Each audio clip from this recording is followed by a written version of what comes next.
Hello, good morning बेटा। अभी हम लोग 10th क्लास केमिस्ट्री में chapter 1 short answer type questions कर रहे हैं और इसके अंदर मैंने आपको कल करवा दिए थे अप टू 24 और 25th जो था मैंने आपको एज एन होमवर्क दिया था। आई होप आपने कर लिया होगा। इफ यू हैव डाउट्स तो आप मुझे बता दीजिएगा। अभी मैं स्टार्ट कर रही हूँ with the 26th question. Okay, so A solution of potassium chloride when mixed with silver nitrate. Solution of potassium chloride when mixed with silver nitrate AgNO3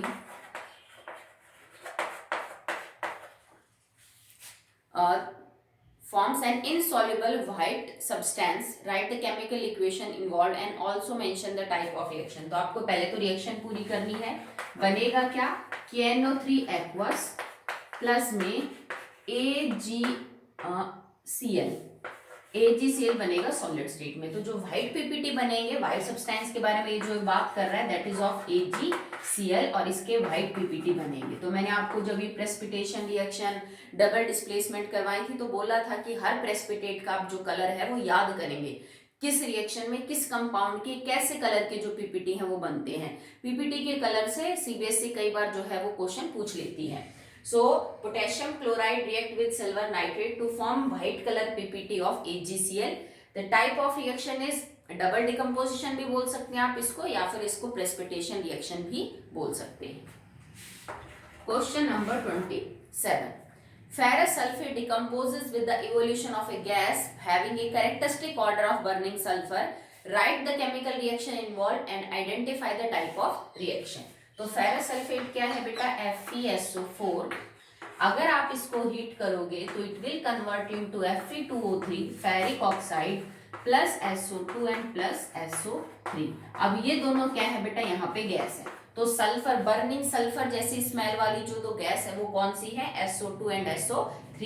Fe2O3 ferric oxide आपको कैसे फॉर्म में मिलेगा? Solid form में। और FeSO4 को भी हमने कैसा हीट किया था? सॉलिड स्टेट से हीट किया था। तो रिएक्शन में हम हीट कर रहे हैं, ठीक है। उसके बाद आपका कंपाउंड जो है टूट रहा है नंबर ऑफ प्रोडक्ट्स में। तो this reaction is an example of decomposition. और डिकम्पोजिशन बाय हीट आप लिख सकते हो कि हमने उसको गर्म किया है तब जाके आपका सब्सटेंस टूटा है। Okay, now 28 question is Why do fireflies glows at night? तो देखो बेटा, ये जुगनू जो होते हैं आपने देखे भी होंगे कि कुछ कीट होता है जो रात को अंधेरे में आपको चमकता हुआ नजर आएगा। तो कह रहे हैं कि उसका पीछे का कारण क्या होता है? तो उसके पीछे का रीजन होता है उसके अंदर मौजूद एक प्रोटीन जिसको हम बोलते हैं luciferin. Okay, so they have a protein that is known as luciferin और हवा के कांटेक्ट में आते ही इस ल्यूसीफेरिन का हो जाता है ऑक्सीडेशन। कौन से एंजाइम की प्रेजेंस में? ल्यूसीफेरेज। ठीक है। जो भी जुगनू होते हैं, फायरफ्लाइज होती हैं, उनके अंदर एक केमिकल पाया जाता है, प्रोटीन पाया जाता है दैट इज ल्यूसीफेरिन और वो एरियल ऑक्सीडेशन मतलब हवा के कांटेक्ट में आके उसका ऑक्सीडेशन हो जाता है in the presence of enzyme. इस एंजाइम का जरूरी है प्रेजेंस, ठीक है। और जो कंपाउंड बनेगा वो आपका जैसे ऑक्सीडेशन का प्रोडक्ट बन गया। ये जो रिएक्शन है ना, दिस रिएक्शन इज एक्सोथर्मिक और इस रिएक्शन में जो एनर्जी है वो लाइट के फॉर्म में क्या निकलती है? बाहर। तो जुगनू जब उड़ते हैं तो वो चमकते क्यों हैं? क्योंकि उनका जो ल्यूसीफेरिन प्रोटीन है वो ऑक्सीडाइज हो चुका है। और ये जो रिएक्शन है ल्यूसीफेरिन का ऑक्सीडेशन होना, इसमें आपको लाइट की इमिशन होती है। This is an exothermic process जिसमें लाइट के फॉर्म में एनर्जी बाहर आती है, इस वजह से आपको वो जलते हुए नजर आते हैं। Okay, next.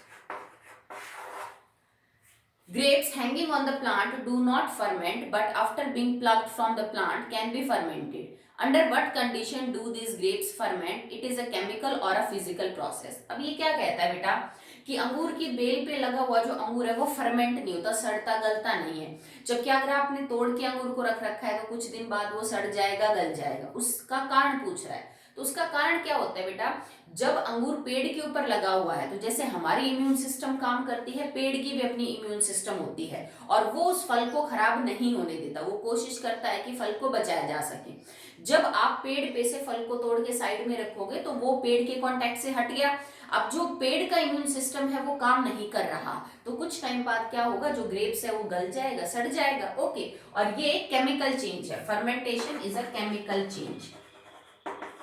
Fermentation process is a chemical change. अगला है which of the following are physical और केमिकल चेंज, आपसे यही पूछ रहा है वो कि कौन सा चेंज केमिकल कौन सा फिजिकल। अब देखो तुमने 9th में पढ़े थे कि कौन से फिजिकल है कौन से केमिकल है, स्टिल आपको अभी भी काम आ रहा है। Number 1 evaporation of petrol, petrol का भाप बनना, तो पहले लिक्विड था अब गैस हो गया, नई चीज तो नहीं बनी, physical. Burning of liquefied petroleum gas, अगर आप घर में एलपीजी को जलाओगे तो फाइनली वो CO2 H2O और एनर्जी में कन्वर्ट होगी, अब ये तो नई चीज बन गई एलपीजी से, तो this is a chemical change. Heating of iron rod to red hot, red hot का मतलब है कि लोहे की किसी सरिये को आपने इतना गर्म किया है कि वो लाल हो गया है, पर है तो लोहा, कोई नई चीज तो नहीं बनी, फिजिकल।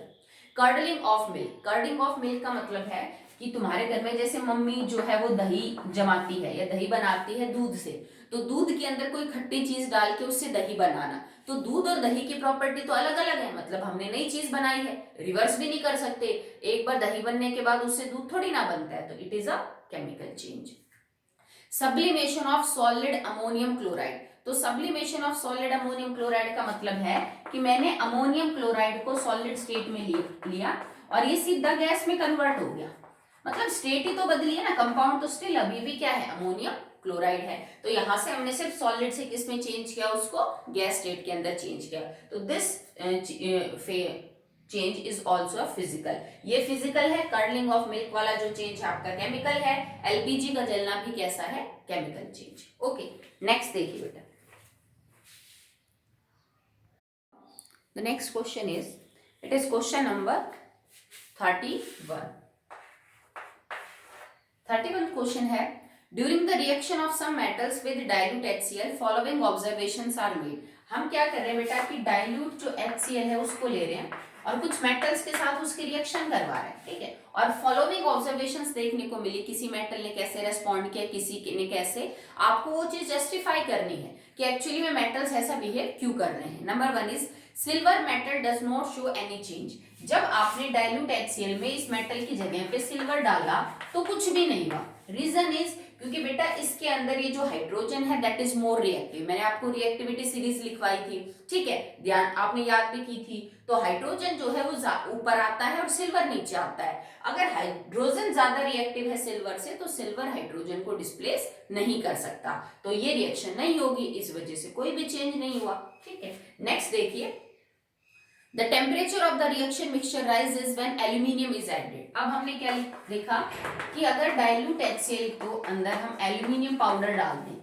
तो इसमें जिस बीकर या जिस टेस्ट ट्यूब में आप ये रिएक्शन करवा रहे हो वो धीरे बाहर से आपको लगा कि वो गर्म हो गया, ठीक है, the temperature of mixture rises, गर्म लगा आपको बाहर से, तो इसका मतलब क्या है कि जब ये रिएक्शन हुई AlCl3 और हाइड्रोजन गैस बाहर निकली तो दिस रिएक्शन इज एक्सोथर्मिक, मैंने आपको लास्ट वीडियो में भी समझाया था कि अगर टेम्परेचर ज्यादा हो रहा है इसका मतलब क्या हो जाएगा बेटा, रिएक्शन एक्सोथर्मिक है, अगर बाहर से बीकर आपको ठंडा लगता है इसका मतलब रिएक्शन इज एंडोथर्मिक। नेक्स्ट है, the reaction of sodium metal is found to be highly explosive, अगर आप डाइल्यूट HCl की रिएक्शन NaOH के साथ करवाते हो तो वो बहुत ही एक्सप्लोजिव, मतलब रिएक्शन के अंदर आग लग सकती है, आग पकड़ सकती है रिएक्शन में, तो कह रहा है कितनी एक्सप्लोजिव क्यों है, क्योंकि बेटा जब ये रिएक्शन होगी और बनेगा आपका sodium not hide sodium hydroxide, ठीक है, तो जब हम सोडियम के साथ इसकी रिएक्शन करवाएंगे तो बनेगा NaOH और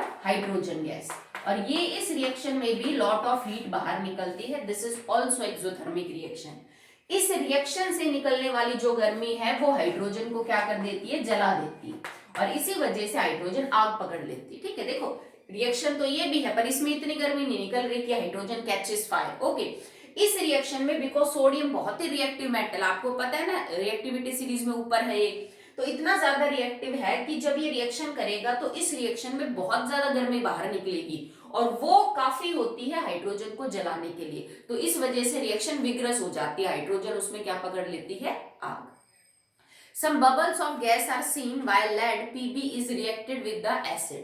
ये क्या कहता है कि जब Pb lead की रिएक्शन में डाइल्यूट HCl के साथ करवाऊं तो कुछ बबल्स दिखते हैं, अब भाई लेड जो है ना वो हाइड्रोजन से जस्ट ऊपर है रिएक्टिविटी सीरीज में, तो डिस्प्लेस तो कर सकता है पर बहुत ज्यादा रिएक्टिव भी नहीं है, जब रिएक्शन होगी तो बनेगा क्या, PbCl2+ में हाइड्रोजन गैस, तो ऑब्वियस सी बात है रिएक्शन तो हो रही है तो थोड़ी देर तक तो आपको बबल्स निकलेंगे, हाइड्रोजन गैस के बबल्स निकलते हुए दिखेंगे। फिर कुछ टाइम बाद आपको लगेगा कि बबल्स निकलने बंद हो गए। इसका ये मतलब नहीं कि लेड सारा खर्च हो गया, लेड अभी बचा हुआ होगा। क्यों होगा?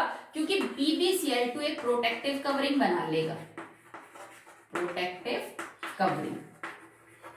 क्योंकि एक्चुअली में ये व्हाइट कलर के पीपीटी बनते हैं, इसके व्हाइट पीपीटी ऑफ PbCl2। और जैसे लेड ने थोड़ा रिएक्शन करके PbCl2 बनाया, वो बना हुआ जो PbCl2 है वो जो अनरिएक्टेड लेड है, जो भी रिएक्ट ही नहीं कर पाया है, उसके ऊपर परत सी बिछा लेता है और फिर फर्दर रिएक्शन को रोकता है। तो कुछ टाइम तक तो आपको बबल्स दिखेंगे और उसके बाद ये जो बबल्स है निकलना क्या हो जाएंगे? बंद। ओके, चलिए नेक्स्ट क्वेश्चन करते हैं, question number 32।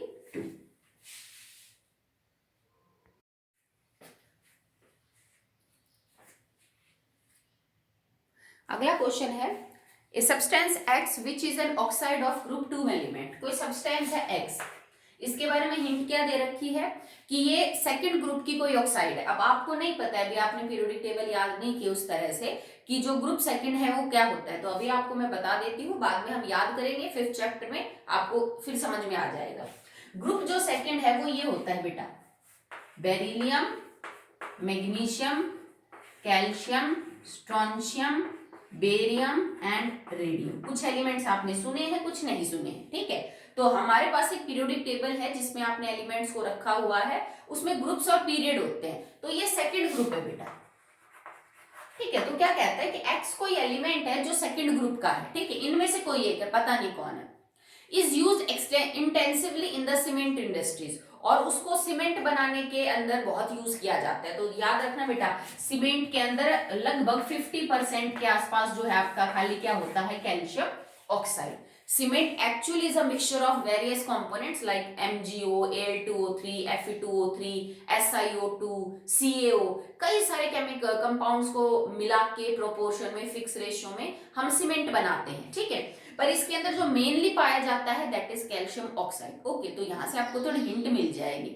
The element is present in the bones also. अब इसने आपको बता दिया कि हमारी हड्डियों में भी पाया जाता है, तो आप टीवी पे भी कितनी ऐड देखते हो, ठीक है। हमारी बोन्स के अंदर कैल्शियम है, तो इससे हमें पता चल गया, हम बात तो कर रहे हैं कैल्शियम के बारे में। Okay, on treatment with water it forms a solution which turns red litmus blue. अब देखो, इसने शुरू में बोला एक्स जो है वो ऑक्साइड है किसी सेकंड ग्रुप के मेंबर की, आगे इसने हिंट दे दी कि वो हमारी हड्डियों में मौजूद होता है, तो मुझे पता चल गया एक्स क्या है? CaO।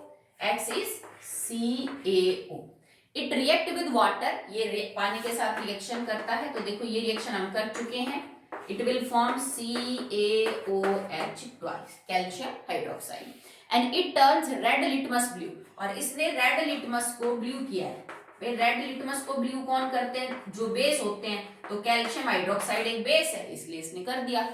Identify X and also right the chemical reaction involve. तो आप बता सकते हो X इज CaO, रिएक्शन हमने लिख दी है, बेस बनेगा, that's why it turns red litmus blue. Okay, next देखिए, question number 33। Write a balance chemical equation for the each of reaction and also classify them. मतलब आप टाइप ऑफ रिएक्शन बता दीजिए, उसके बाद वर्ड इक्वेशन लिखी हुई है उसको सिंबल इक्वेशन में कन्वर्ट करिए। लेड एसीटेट सॉल्यूशन, तो लेड एसीटेट आ चुका है पहले हमारे पास, CH3COO ट्वाइस Pb सॉल्यूशन है, तो मैंने लिख दिया aqueous, plus it react with dilute HCl, तो ये रिएक्शन करेगा डाइल्यूट HCl के साथ to form lead chloride and acetic acid solution, to form lead chloride PbCl2 and acetic acid solution, ठीक है। तो ये भी लिक्विड में रहेगा, और PbCl2 जो है इस रिएक्शन के अंदर आपको पता है, जस्ट अभी हमने किया था उसको, इट विल फॉर्म प्रेसिपिटेट, ये सॉलिड स्टेट में रहेगा और इसके व्हाइट बनेंगे PPT। ओके, तो ये रिएक्शन है lead acetate plus dilute HCl, PbCl2 lead chloride बनेगा और एसिटिक एसिड हो जाएगा बाहर। अब आप इसको बैलेंस करिए, देखो अब यहाँ पे ये ग्रुप मैंने 2 ले रखे हैं, ये ग्रुप यहाँ पे एक ही बार है, तो सबसे पहले तो मैंने इसको ट्वाइस कर दिया, लेड इधर भी एक है, लेड इधर भी एक है, ठीक है। हाइड्रोजन काउंट कर लीजिए, देखो ये ग्रुप तो मैंने बैलेंस कर ही दिए हैं, इसके अलावा इधर 2 हाइड्रोजन है, इधर आप इसको कर दीजिए ट्वाइस, आई थिंक ये बैलेंस। ओके, लेट आप खुद भी चेक कर सकते हो, बैलेंसिंग सबको बता रखी है। सेकंड है इसमें 20 33 का, A piece of sodium metal is added to absolute ethanol to form sodium ethoxide and hydrogen gas. अब एब्सोल्यूट अल्कोहल होता है 100%, इसमें लिख भी रखा है एक्चुअली एब्सोल्यूट इथेनॉल, ठीक है। तो इसका मतलब 100% प्योर इथेनॉल है, और इथेनॉल का फॉर्मूला है C2H5OH। हमने इसके अंदर सोडियम डाला तो क्या बनेगा, इसमें बनाया C2H5ON ने sodium ethoxide plus hydrogen gas, ठीक है।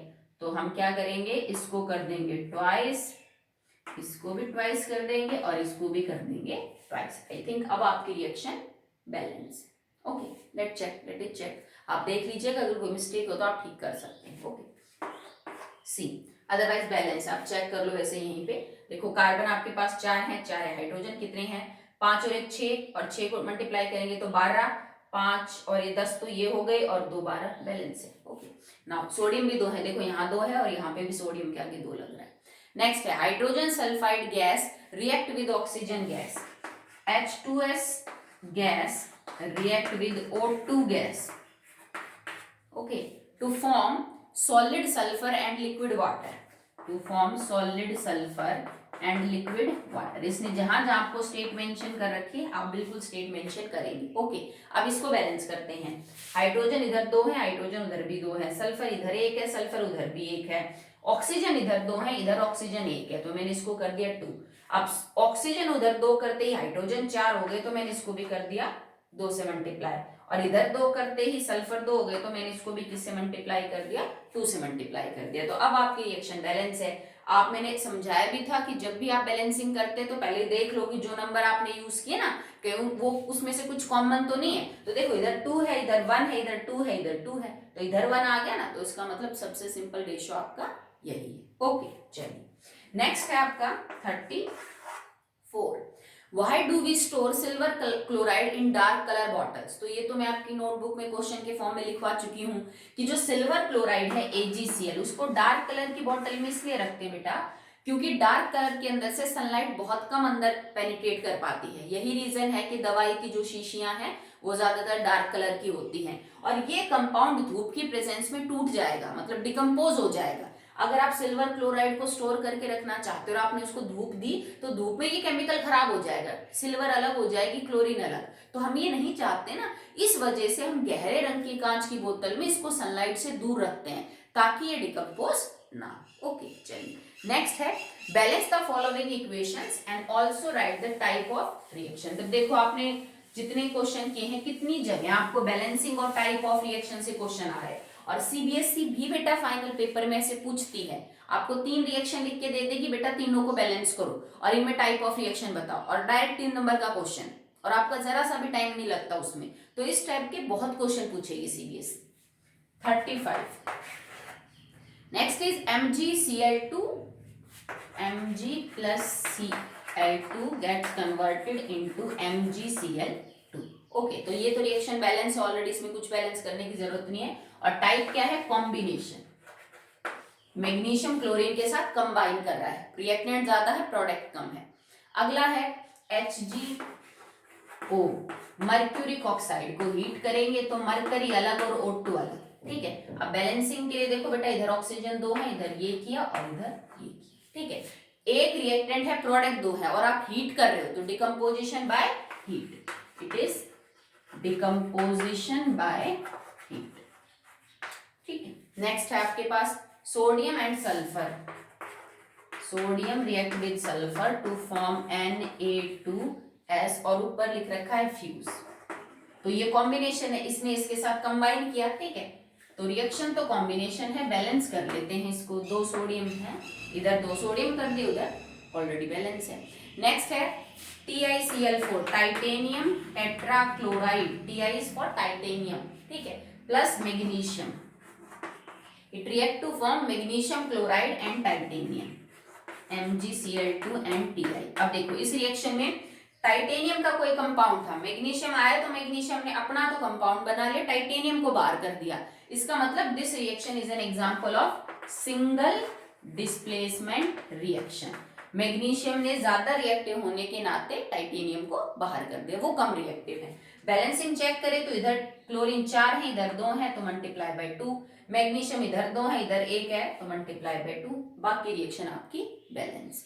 नेक्स्ट है CaO calcium oxide react with SiO2 silicon dioxide to form calcium silicate CaSiO3। I think reaction already balance है आपकी, 2 और 1 3 ऑक्सीजन, 3 ऑक्सीजन 1 सिलिकॉन और 1 कैल्शियम, रिएक्शन तो बैलेंस है, पर इसमें इन दोनों चीजों ने आपस में जुड़ के ये बनाया ना, तो this reaction is an example of combination. ऐसा भी हो सकता है कि कोई रिएक्शन आपको जैसे रिडॉक्स भी मिल जाए, तो आप वो भी लिख के आ सकते हो, जैसे single displacement reaction are also example of redox reaction, this reaction is also an example of redox, तो आप ये भी लिख सकते हो कि रिडॉक्स रिएक्शन है, बट मेन टाइप भी आप इसकी लिख सकते हो। नेक्स्ट है H2O2 gets converted into H2O plus O2 in the presence of light, UV light या लाइट, तो लाइट की प्रेजेंस में हाइड्रोजन पेरोक्साइड टूट रहा है वाटर और ऑक्सीजन में, so this reaction is an example of decomposition by light या सनलाइट या यूवी लाइट जो है, डिकम्पोजिशन बाय लाइट का ये एग्जांपल है। ओके, और जो भी रिडॉक्स है आप चाहो तो जैसे कई बार एमसीक्यू में आ जाता है भाई रिडॉक्स भी लिखा है तो रिडॉक्स को टिक करके आ सकते हो, ये भी लिखा आ गया single displacement and redox reaction, तो उसको भी टिक करके आ सकते हो कि दोनों ही टाइप जो है वो क्या है, ठीक है। चलिए नेक्स्ट देखिए, question number 36, it is a magnesium ribbon is bond in oxygen to give a white compound X। सबसे पहले मैग्नीशियम रिबन के फॉर्म में मिलता है, इसे हमने ऑक्सीजन की प्रेजेंस में जलाया और एक व्हाइट कलर का कंपाउंड बना, तो बेटा मैग्नीशियम को ऑक्सीजन की प्रेजेंस में जलाओगे तो it will form magnesium oxide और ये आपके व्हाइट कलर का कंपाउंड है। ओके, X, इसने इसको X नाम दिया है। Accompanied by emission of light, मतलब इस रिएक्शन में और क्या बाहर निकल रही है, light, it is an exothermic reaction. If the burning ribbon is now placed in an atmosphere of nitrogen, it continues to burn and form a compound Y।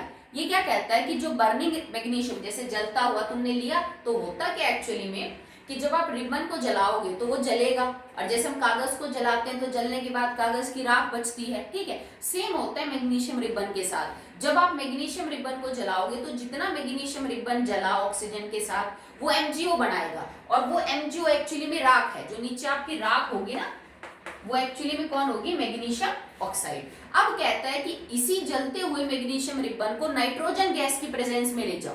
अभी तक तो आप हवा में ऑक्सीजन में उसको जला रहे थे तो मैग्नीशियम की ऑक्साइड बन रही थी, अब जलते हुए मैग्नीशियम रिबन को नाइट्रोजन गैस की प्रेजेंस में लेके जाओ, तो अब मैग्नीशियम नाइट्रोजन गैस के साथ रिएक्ट करेगा, form Mg3N2, it is magnesium nitride, हमने कल ही इसको डिस्कस किया था। ओके, और इस कंपाउंड को उन्होंने क्या बोला है, Y। Okay, right the chemical formula of X and Y, तो X is MgO and Y is Mg3N2। Right a balance chemical equation when X is dissolved in water. अब ये क्या कहता है कि अगर मैं X को पानी में डालूं तो बताइए क्या होगा, तो बेटा जब आप मेटल की ऑक्साइड को, मैग्नीशियम ऑक्साइड को पानी में डालोगे तो it will form magnesium hydroxide, तो ये आपकी इक्वेशन हो जाएगी जब X को हम पानी में डिसॉल्व करें। Okay, next 37, Zinc liberate hydrogen gas when react with dilute HCl, whereas copper does not। Explain। ये क्या कहता है कि अगर मैं जिंक को डाइल्यूट HCl के अंदर डालूं तो रिएक्शन होगी और हाइड्रोजन गैस बाहर निकलेगी, पर अगर सेम चीज आप कॉपर के साथ करें तो हाइड्रोजन नहीं निकलती है, बिकॉज यहाँ पे तो नो रिएक्शन होगी, कोई रिएक्शन ही नहीं होगी। कारण पूछ रहा है क्यों, क्योंकि जिंक ज्यादा रिएक्टिव है हाइड्रोजन से। अगर आप इस रिएक्शन को ध्यान से देखें, it is a single displacement reaction और इसमें जिंक ने ज्यादा रिएक्टिव होने के नाते हाइड्रोजन को बाहर किया है। ज्यादा रिएक्टिव है तो कर सकता है। इस रिएक्शन में कॉपर कम रिएक्टिव है हाइड्रोजन से, तो वो कॉपर हाइड्रोजन को डिस्प्लेस नहीं कर सकता। इस वजह से आपको हाइड्रोजन गैस निकलती हुई नहीं दिखेगी, कोई भी चेंज नहीं होगा। यहाँ पे आप लिखेंगे no reaction. That simply depends upon the reactivity series. एक ज्यादा रिएक्टिव कम को डिस्प्लेस कर सकता है, कम रिएक्टिव ज्यादा को डिस्प्लेस नहीं कर सकता। Okay, now 38, A silver article generally turns black when kept in the open for a few days। आपके पास कोई भी चांदी की चीज है, कोई ज्वेलरी है, कोई बर्तन है, अगर आप उसको प्रॉपरली संभाल के नहीं रख रहे हो, ओपन में रखा हुआ है कई दिन तक, तो वो थोड़ा सा ब्लैक हो जाता है। The article when rubbed with toothpaste again start shining, और अगर आप उसको टूथपेस्ट वगैरह से साफ करते हैं तो वो दोबारा से चमकने लग जाता है, ठीक है। Why do silver articles turns black when kept in open for a few days, name the phenomena involve. तो देखो सबसे पहले क्या कहता है कि जो सिल्वर के जितने भी बने हुए चीजें हैं, कुछ भी है, उसको जब आप हवा के कांटेक्ट में रखते हो तो हवा में मौजूद H2S गैस के साथ क्या करता है बेटा, रिएक्ट, हाइड्रोजन सल्फाइड गैस के साथ रिएक्ट करेगा, and it will form Ag2S plus hydrogen gas. और ये जो Ag2S है ना, that is black in colour. भाई आपने क्या किया, चांदी की कोई चीज ऐसे ही खुले में छोड़ दी, ढंग से उसको प्रॉपर्ली स्टोर नहीं किया, वो हवा के कांटेक्ट में आई, हवा में H2S मौजूद था, उसके साथ रिएक्शन करके Ag2S बना लिया, सिल्वर सल्फाइड, ठीक है। अभी जो सिल्वर सल्फाइड इसने बनाया है ये ब्लैक कलर का है, तो जो तुम्हारी चांदी सिल्वर कलर की थी उसके ऊपर धीरे धीरे Ag2S बन जाएगा, Ag2S बन जाएगा तो उसका कलर क्या हो जाएगा बेटा, ब्लैक हो जाएगा। ओके, नेक्स्ट है name the black colour substance because, या आपको ब्लैक कलर सब्सटेंस के बारे में बताना है कि वो जो बनता है एक्चुअली में वो क्या है। तो आप लिखोगे जो ब्लैक कलर सब्सटेंस है that is actually Ag2S। Okay, अब अगला क्वेश्चन इसमें ये कह रहा है कि जब हम टूथपेस्ट को इसके ऊपर रब करते हैं तो ये दोबारा से जो है वो पहले जैसा ही सफेद हो जाता है, कि भाई अगर टूथपेस्ट लगाई है तो उसमें कुछ जरूर ऐसा ना ऐसा केमिकल मौजूद है जिसने दोबारा से आपके जो कंपाउंड है उसको क्या कर दिया, पहले जैसा कर दिया। तो जब बेटा आप सिल्वर सल्फाइड के ऊपर टूथपेस्ट लगाएंगे तो टूथपेस्ट के अंदर क्या होता है, H2O2, हाइड्रोजन पेरोक्साइड होता है टूथपेस्ट के अंदर, it react with the silver sulphide and it form silver sulphate. Okay, silver sulphide के साथ ये रिएक्ट करेगा H2O2 और इसको किस में कन्वर्ट कर देगा, इनटू Ag2SO4।